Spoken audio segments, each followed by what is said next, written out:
ፌደራል ፖሊስ ጣቢያ ይገኛል።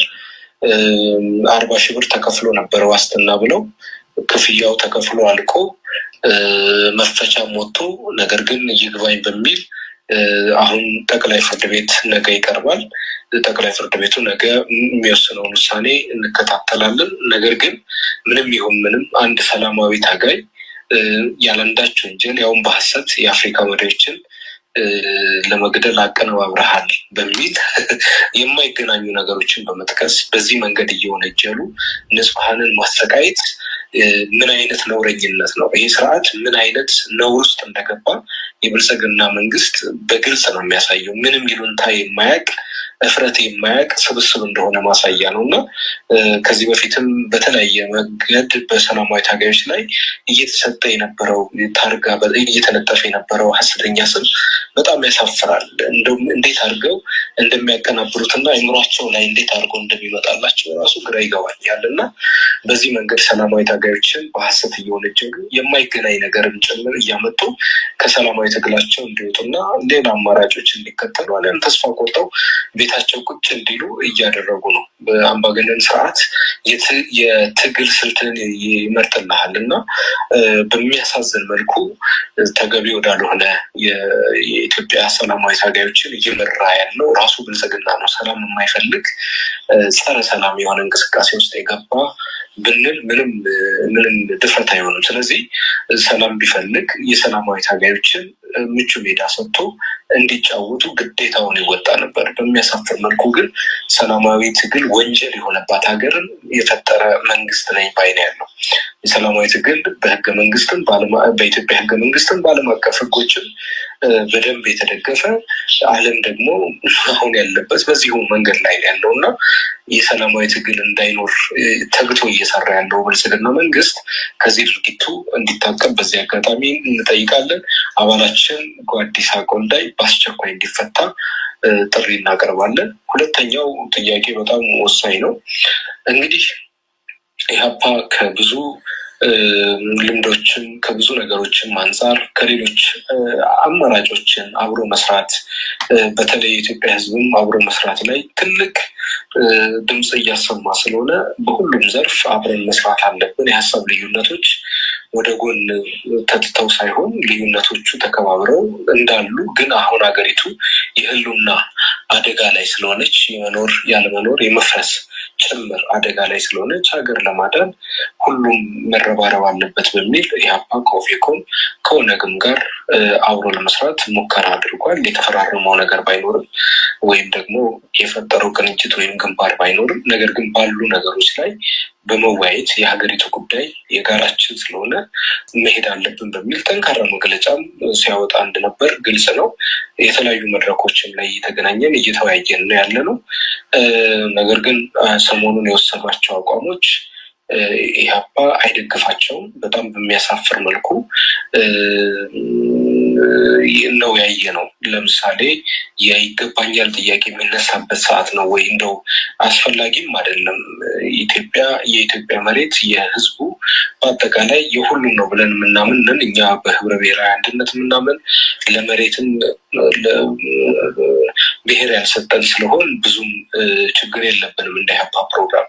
ነገር ግን በጣም አደገኛው ወሎ የኔ ነው፣ ሞያሌ የኔ ነው፣ ድሬዳዋ የኔ ነው፣ እንዲሁም ከዛም በላይ ደግሞ አዲስ አበባ የኔ ናት።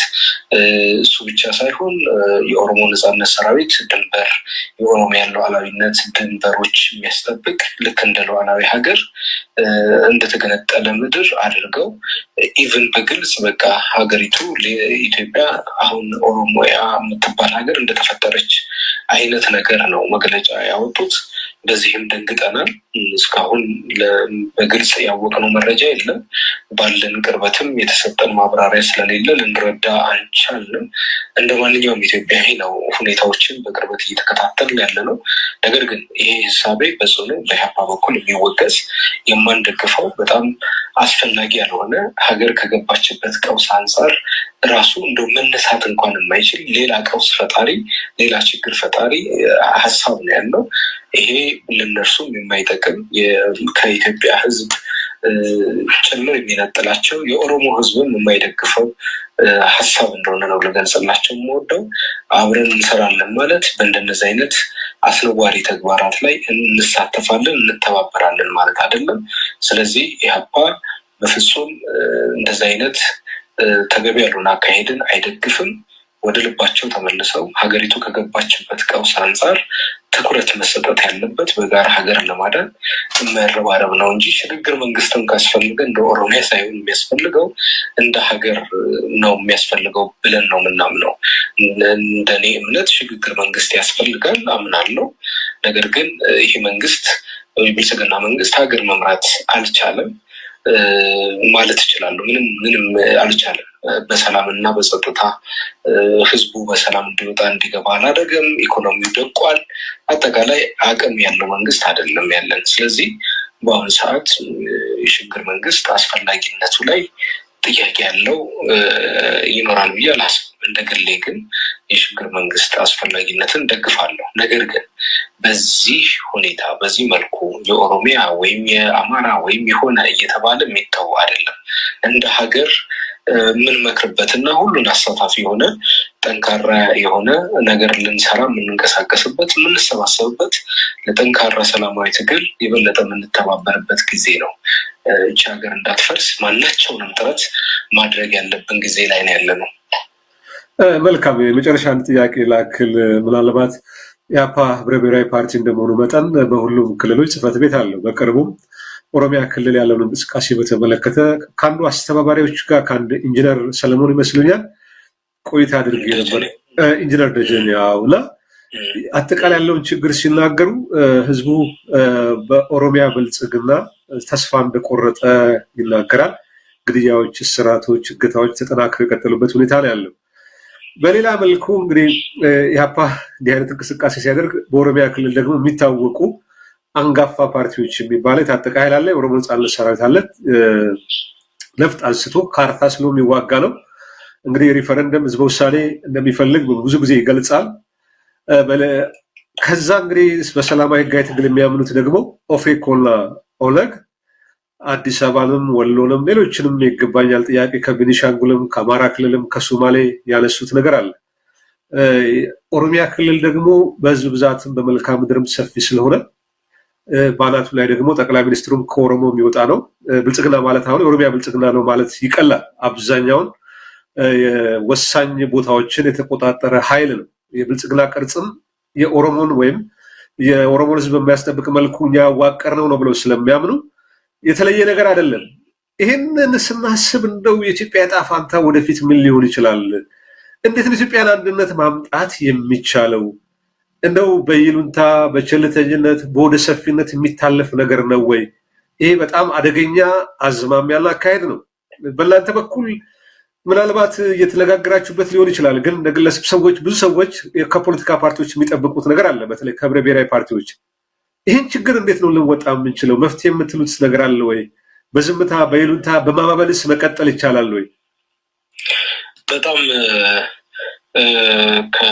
በእውነት ለመናገር ዛሬ ከአንድ ወዳጄ ጋር ሳወራ ውስጤን የነካው ነገር ነግሮኝ አይምሮዬ ላይ ሲመላለስ ነበረ። ምንድነው ጠባብ ብሔረተኞች ይሉንታ አያውቁም። የአንድነት ኃይሉ ስለ ኢትዮጵያዊነት የሚጨነቀው ኢትዮጵያ እንደ ሀገር እንድትቀጥል የሚያስበው ደግሞ ባለ ይሉንታ ነው ያለኝ ነገር አለና በትክክል በተግባር እያሳዩን ነው። እውነት ለመናገር የብሔር ፖለቲካ የሚያቀነቅኑ ጠባብ ብሔረተኞች አንዳችም ይሉንታ የላቸውም። በድፍረት ነው ሁሉም ነገር የሚያደርጉት። አሁን በዚህ ሰዓት ህዝብ በሞት ውስጥ እያለ የአማራ ህዝብ በጣም ከባድ አደጋ ውስጥ ነው። በመላው ሀገሪቱ በጣም አስጨናቂ ነገር ነው። እንደው የመሬት ጉዳይ ከሰው በላይ የሚያሳስብበት ሰዓት ነው እና ምንም ይሉንታ እንደሌላቸው እና የሚሞተው ህዝብ ሳይሆን የሚያስጨንቃቸው አሁንም ሌላ እነርሱ በምናባቸው ሊሰሯት የሚፈልጓት ዓለም ወይም ሊሰሯት የሚፈልጓት ሀገር እናት የምታስጨንቃቸው የቆሙለት ነገር ነው የሚያስጨንቃቸው። በዛው ልክ ደግሞ የአንድነት ኃይሉ ህብረ ብሔራዊ ፓርቲ የሚባለው እንደ ኢህአፓም አይነቶቹ በይሉንታ ተውጠን እነርሱንም ማቻችለን ሌሎቹንም ማቻችለን እንሄዳለን በሚል እየተፈጸሙ ያሉ በብሔርተኞች እየተሸከምንበት ሁኔታ አለ። በሁሉም በትጥቅ ትግል የሚታገሉትንም እንሸከማለን። ይህ ያለ በይሉንታ ነው የምነግራችሁ። በአጠቃላይ በሰላማዊ ትግልም በብሔርተኛ ሆነው የሚታገሉትን እንሸከማለን። ይሄ ሸክም ሀገር እንድናጣ እያደረገን ነው። በጣም እየጎዳን ነው። የበለጠ እነርሱን በታገስናቸው ቁጥር እኛን ከመጤፍ እየቆጠሩን አይደለም፣ ከስፍራም እየሰጡን አይደለም። ያለ ይሉንታ ሀገር ወደ ማፍረስ እየገቡ ነው። ብልጽግና ፓርቲም ጠባብ ብሔረተኛ ነው። ምንም ይሉንታ የለሽ የሆነው ለዛ ነው። ስለዚህ እነርሱ ሀገር የማፍረስ ስራቸውን አጠናክረው ሲቀጥሉ፣ እኛ ደግሞ ሀገር የማዳን ስራችንን ምንም እያደረግን አይደለም። እንዲሁም መግለጫዎች እናወጣለን፣ ሰልፍ ስንጠራም ሌላው ያው ብዙ የአንድነት ኃይሉን መደገፍ የአንድነት ኃይል አማራ ነህ ይባላል፣ ወይ የሆነ ብሔር ይሰጠዋል፣ ወይ ምናምን ይባላል እየተባለ እየተሸማቀቀ በየቦታው ተደብቆ መጨረሻ ላይ ቢጨንቀው አንዳንዱን የብሔር ካርዱን ወደ መምዘዝ ገባ። ነገር ግን ያም ብዙ የሚጠቅም አይደለም። አሁን ብቸኛው የሚጠቅመው የሚያዋጣው በደንብ ሰብሰብ ብሎ ልዩነትን አቻችሎ በሚያስፈልገው ነገር ሁሉ በጋራ ቆሞ ሀገሪቱ ከገባችበት አደጋ ለማውጣት ማናቸውንም ርብርብ ማድረግ ነው። ለዛም ኢህአፓ ከመሰሎቹ ጋር እየሰራ ነው፣ እየተሰባሰበ ነው። በቅርቡም ለኢትዮጵያ ሕዝብ የምናበስረው ብስራት ይኖራል፣ ምንም ጥርጥር የለውም። ስለዚህ የኢትዮጵያ ሕዝብ ግን በዚህ አጋጣሚ ራሱን ዝግጁ እንዲያደርግ ከዚህ በኋላ ሰንበዲ ስለታሰረ፣ አብርሃም ስለታሰረ፣ ወንድማገኝ ስለታሰረ ወይ የሆነ አካል ስለተነካ የሚቆም ትግል የለም። ስለዚህ የበለጠ አጠናክሮ ራሱን ሁሉም ግዴታ እንዳለበት ተረድቶ ማዘጋጀት ይኖርበታል። በቃ ግዴታ አለብን ማድረግ የሚገባንን ነገር ሁሉ በማድረግ ሀገራችንን ለማዳን መረባረብ ይኖርብናል። እያየናት እየጠፋች ነው። ምንም ማድረግ በማንችልበት ሁኔታ ውስጥ ሆነን ሳይሆን የበለጠኛ በይሉንታ ተወጥረን በፍርሃት አልጋ ውስጥ ተደብቀን ኢቭን በውጭ ያለው ትውልደ ኢትዮጵያዊው በዚህ ሰዓት